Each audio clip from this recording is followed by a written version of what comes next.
Okay. Awesome. Welcome. Thank you all so much for being here. And also thank you for being part of our pilot program. So this is a project that myself as president, with the support of the club of SIMNI, have put together. And it's affectionately known as the Lead-HER-ship Mentoring Programme. Very much the purpose of this program is to connect women with each other. As we know, empowered women empower women. So that was essentially the theme of our International Women's Day this year as well. So this program is essentially a follow-on from there. So what I'm going to do is I guess talk through the resource booklet to give you the overview of the program, what the intentions are, and to give you some structure around how the program will work. Please feel free to ask questions, either put your hand up, interrupt me, or you can use the chat feature as well, and we'll attempt to answer any questions that you may have. Also welcome, Sveta. You're kind of a bonus, an addition tonight. So I don't know that we didn't have you as part of our original pairing. So one of the other things we'll need to do tonight is get you paired up with a buddy. And the other thing as well will be to confirm those pairings, so that after tonight's call, you'll be able to we'll share each other's contacts, and you'll be able to kick off with your first meeting and establish all that process as well. Alrighty, so let me just share my screen and talk you through.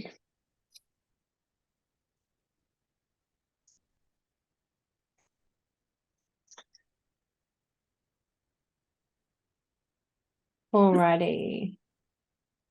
So can you all see the Yep. What can you see? Yep, you can see my mouse waving over here. Yep. Beautiful. Awesome.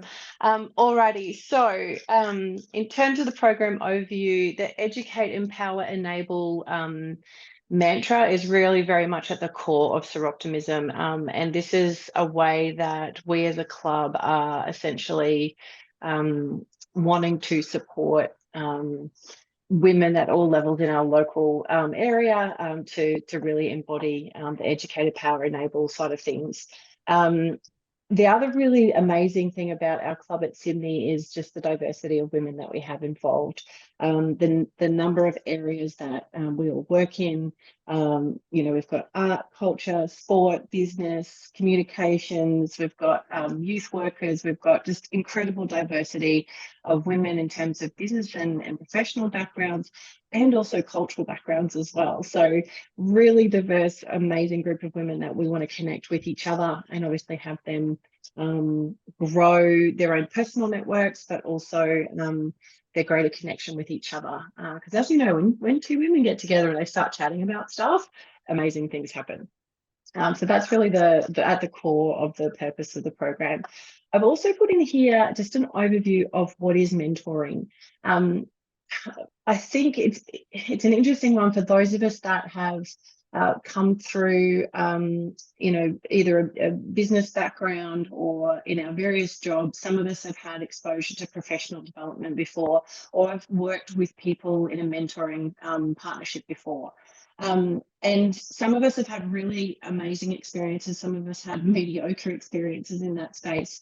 And I guess what I'm also wanting to frame here is breaking down the old school patriarchal, concept of mentoring, where the mentor is some, ethereal, highly expert, person who descends from on high and bestows their awesomeness upon the lowly mentee who, is the small person who's just like, thank you so much for helping me. That is not what this program is about. Well, I'm just going to sign off now. That is so not what this is about. So if that's, been your experience in the past, I really hope what our intention is to smash that paradigm and for it to not be the experience this time around. this is very much about, and because it is women empowering women, it is 100% about how do we share each other's experiences? How do we learn from each other? And I really want you to know that there's no hierarchical, expert subordinate dynamic in play here. There's two people coming together to share each other's experiences, to learn from each other. And I really love this definition down here. Mentoring should be, and in this program, it absolutely is, a fulfilling relationship between somebody with more experience and somebody with less. That's it. With the goal of helping both individuals become elevated versions of themselves. And that is it. That is it's the elevated version of yourself. Yeah, thanks, Rima, for your love hearts. So I've also put in here a link to this episode on Brene Brown's Dare to Lead podcast, where she interviews Janice and she talks about her journey. It's such an incredible conversation to listen to. Highly recommend you put it into your walk routine, or if you listen in the car, Yep. wherever you listen to podcasts, have a listen to it. Because, in it, she talks about how difficult it was to bring her business to fruition and how vitally important the relationships with her girlfriends were during that time, where she could pick the phone up and literally dissolve into tears and say, this is so hard, I'm so stuck. And then off the back of it, find the strength to get back in there and get going again. And it was that supportive relationship dynamic that we're talking about there. So that is the intent, and that is the definition, the new definition of mentoring that we're hoping to embody in this program. Because it is a pilot as well, we're also really keen to get your feedback and input around that, and how do we message it, how do we position it, so that next time we go out to invite women to be part of it, it's really clear from the get-go what it's all about. And part of your involvement in the program as a pilot too will be your testimonials, and how you speak about it will also help us with the next phase. So then we get into the program structure. So the very first piece is really around program duration, meeting commitment, and cadence. So it's July, we're running this to September. So the idea is that we have July, August, September, October. We've got 3 months. And then October is kind of the wrap up. October is a great month for SIMNI and for Seroptimist International in general. It's our membership month. So the goal will be to kick you all off in the process to, ideally, if you can, meet 3 times over the next 3 months. If it's 2 times, don't worry. If it's once, all good. Ideally, you want to try and get 2. If you can get 3, or if you want more, go for it. We've got over that 3-month period to check in with each other, catch up, and really, as I said here, we recommend that you commit to meeting at least 3 times during the program if you can, between 30 minutes to an hour. Honestly, it's for you to really decide what kind of cadence, how often, and how long you want the sessions to be. Also up to you as to how you do it. You might want to do it by phone. That's the most easy and accessible for the 2 of you. If you can meet in person, great. Where possible, we've paired people that are geographically close to each other. So we're hoping that will help with the face-to-face meeting opportunity. Of course, you've got video calls as well. If you don't have Zoom, Messenger, all of the, WhatsApp, all of the other, video calling tools are at your disposal. Is nothing better than seeing face-to-face, and it's the second best option if you can't meet physically together. So up to you to choose your own adventure there. And again, don't feel bad. There's no right or wrongs with this. It's very much, if you only get a chance to meet once and you get incredible value out of that one meeting, that's still incredible. So that's the first thing for you guys to set up. And in your first meeting as well, this one's where you'll essentially establish the goals in your own time and words. So the first, you've got four items to cover in your first catch up, whether it's a meeting or a call. And the first thing you want to do is identify and write down your goals. It is a really short window of time. So, in that time frame, what do you want to achieve? I know when I was talking with Chris, she had a really clear goal, or has a really clear goal around some of the digital training tools that she's wanting to access. And she's partnering with Beck, who's going to really support her with that. So there's clear, being able to sort of identify, maybe it's, commencing one program or starting one process of a course could be a goal there. The more tangible and measurable, the better. It could be that you just commit to, having one conversation about where your head is at, or even trying to get clarity on where you want to head next. The purpose of the conversation could be, by the end of that period of time, to be clear on what it is you actually want, and then you can go from there. Agree and align on your expectations. So again, like we're all committed. We're all mothers, sisters, daughters, friends, volunteers, workers, all of that. We don't want this to be just that extra thing that's thrown into the pile that you don't derive benefit from. So make sure you establish with each other what you can expect from each other, how often you do want to meet, and then, what are the guidelines around which you want to interact. And a bit further on in this document, there's some guidelines around responsibilities that you can set up in terms of expectations for each other. Define success measures. Again, there's nothing better than our brains really love when we set a goal. How will we know that we've achieved it? So in the goal setting comes the success measures as well. Obviously, the success measures piece also helps us with the program to figure out, okay, well, what did we miss? What else could we have provided you that could have helped you get closer to achieving your goal? And if you didn't achieve your goal, that's okay, because what you did was set direction and you started moving towards it. So if you haven't achieved it in the short time frame that you have, completely understandable.